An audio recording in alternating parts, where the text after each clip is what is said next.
Welcome back mga tol. Ngayon naman tignan natin itong 2025 Yamaha Aerox 155 version 3 SP version o yung Aerox Turbo.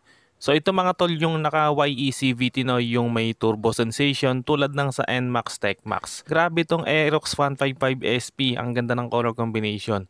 Matte finish na may touches ng red. Yung pagka-red niya mga tol, hindi matingkad, sakto lang dun sa pagka-matte ng overall body color niya. So ang tawag nila dito sa kulay na to is matte blue, no? Pero yung pagka-blue niya, hindi katulad nung blue na previous model, ano? So mas parang low light lang yung pagka-blue nito. And isa lang ang color variant natin dito no, sa SP version. SRP natin dito mga tol is 163,900 pesos. And available nga ito dito sa Royce Yamaha Rev Zone, Cabanatuan City. Sa mga interesado, especially kung taga Nueva Ecija ka, PM ka lang sa Facebook page natin or call or text ka lang sa number ko. Okay mga tol, sa looks nito para sa akin sa kulay pa lang talagang head turner na tong Yamaha Aerox SP. Napakaangas ng color combination. Simple lang pero talagang ang lakas ng dating. And syempre sa mismong new look nito mas pinaporma pa at talagang napaka-sporty. Lalong umangas yung itsura niya sa bagong facelift nito. Tapos andun din yung sharp looking design niya. Dito naman sa bandang likod, redesign na din yan mga tol. Especially yung taillight natin, no. May similarity na siya sa taillight ng mga YZF series ng Yamaha. Example is sa R1 or ng R15. So talagang napakaganda. Mas sporty na yung looks nito ngayon. Side profile naman natin, kung dati meron nitong X-shape sa middle part, ngayon mga tol binago na, no. Although parang may X pa rin pero mas sharp yung design. Sa decals minimalist lang kaya nagbigay din yun ng premium looks sa overall body design niya. Pagdating sa makina mga tol, equipped pa rin ito ng VVA or Variable Valve Actuation. Ito yung nag-optimize ng engine performance kung saan sa low RPM napapanatili nito yung fuel efficiency at sa high RPM naman namamaximize ito lalo yung power niya. So gumagamit pa rin ito ng 155cc liquid cooled single overhead cam 4-valve fuel injected engine na may lakas na 15.2 horsepower at 8,000 RPM at max torque na 14.2 Nm at 6,500 RPM. Bukod sa forma nito mga tol, syempre maaasahan mo din ito sa araw-araw dahil matipid lang din kumonsumo ng gasolina. Kaya nitong umabot hanggang 45 to 50 kilometers per liter pero syempre depende pa rin yan kung paano mo ito gagamitin. At syempre meron pa rin itong stop and start system. Nakakatulong din ito para tumaas ang fuel mileage. Usually nagagamit ito sa traffic light habang nakahinto. Automatic na mamatay ang makina niya, ang tendency hindi ito mag-aaksaya ng gas habang nakahinto. And after ilang segundo, pihiti lang natin ng throttle, andar na ulit yung makina niya. And ang isa nga sa bago dito sa makina niya mga tol, naka YEC VT na rin ito tulad ng NMAX TechMax. So ito nga mga tol yung Yamaha Electric CVT kung saan yung tinatawag nilang turbo sensation. Meron siyang shifter dito sa left handlebar, level 1, 2, and 3. Usually pwede natin itong gamitin level 1 sa acceleration or uphill.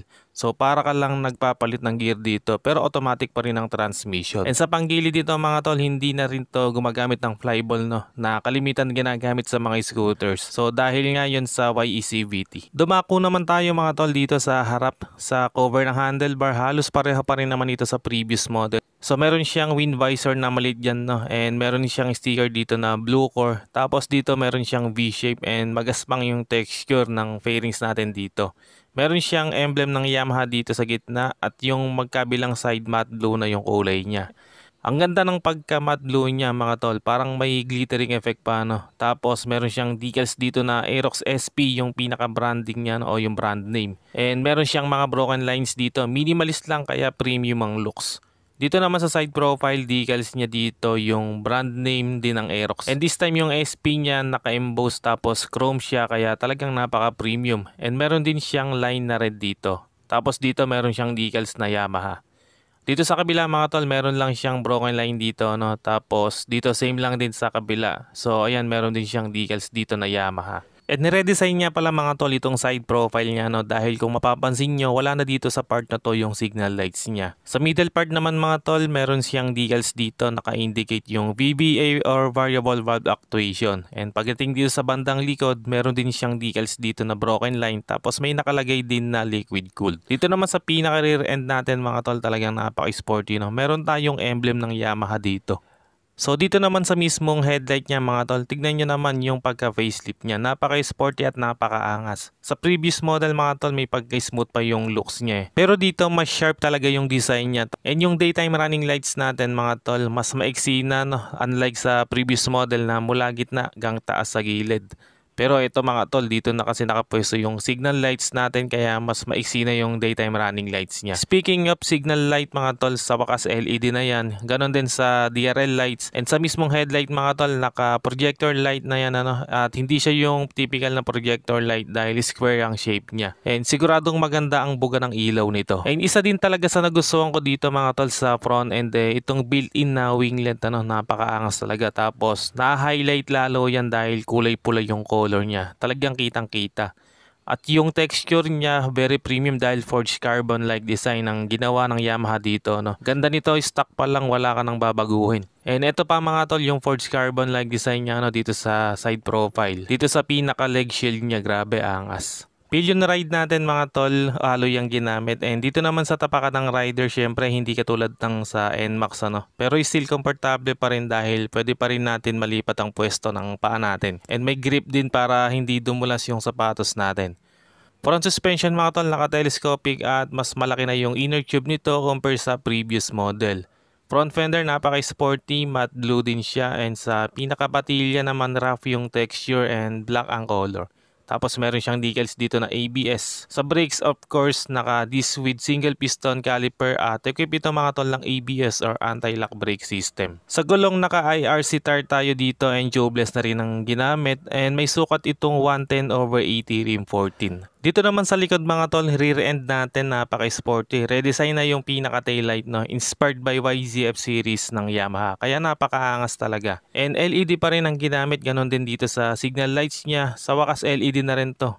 Sa suspension naman mga tol, naka-dual shock absorber tayo with sub-tank from KYB kaya sigurado ako sa quality nito. At ang pinaka-request ng lahat, naka-disc brake na tayo dito sa likod. Grabe, pati yung standard niya mga tol, disc brake din dito sa likod. Yun nga lang, non-ABS siya mga tol, bale single channel lang yung ABS natin, sa harap lang ano. Pero syempre, equip na ito ng TCS or traction control system. Dito naman sa meter panel mga tol, niredesign na rin yan ni Yamaha no. Nakalabas na siya compare sa previous model. And TFT display na rin to mga tol. Ibig sabihin mas marami na ang function niya. No? Meron tayong Y-Connect, turn by turn navigation at meron itong riding modes, touring at sport mode. Ang ganda ng pagka-redesign niya mga tol. May pagka-rugged din. Sa mga switch naman mga tol sa handlebar, dito sa kanan meron tayong stop and start switch, hazard light switch. Di mo na kailangan magpa-install dahil meron na siyang built-in. And electric push start.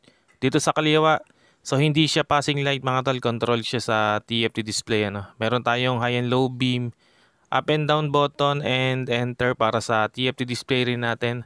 Turn signals, busina, and another button sa TFT display. And ito naman yung pinaka-shifter natin para dun sa tinatawag na turbo sensation. So meron nga itong level 1, 2, and 3. Naka-smart key system na rin sa ignition switch and meron siyang button sa gilid para sa seat opener natin at fuel cap opener.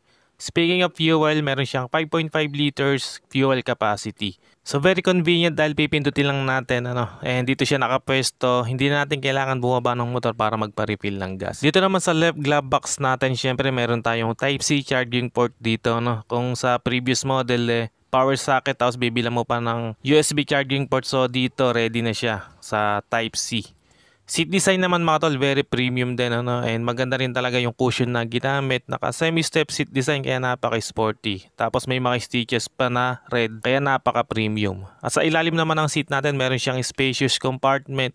So kasya dito mga tol lang isang standard size ng helmet. So napakaluwang talaga, tapos may space pa sa ibang gamit. Tulad ng maliit na bag, wallet, basic tools natin, etc. Dimension natin mga tol, para sa seat height niya may sukat itong 790mm, ground clearance natin 145mm, tapos sa timbang naman may bigat itong 130kg. So available nga ito mga tol dito sa Royce Yamaha Drive Zone, Cabanatuan City. Kung interesado kayo, especially kung taga Nueva Ecija ka, PM ka lang sa Facebook page natin or call or text ka lang sa number ko. So anong masasabi niyo mga tol dito sa bagong Yamaha Aerox 155 SP o Aerox Turbo? Comment nyo naman dyan sa comment section kung ano yung thoughts nyo. Okay mga tol, hanggang dito na lang kung umabot ka sa part ng video na to. And sa mga solid viewers natin dyan, maraming salamat mga tol sa panonood. At kung bago ka lang sa channel na to, wag na magatubili pang mag-subscribe at paki-on na rin ang notification bell para ma-notify ka pag may bago tayong upload. Meron din tayong Facebook page, paki-like and follow na rin. Maraming salamat mga tol, always ride safe and God bless.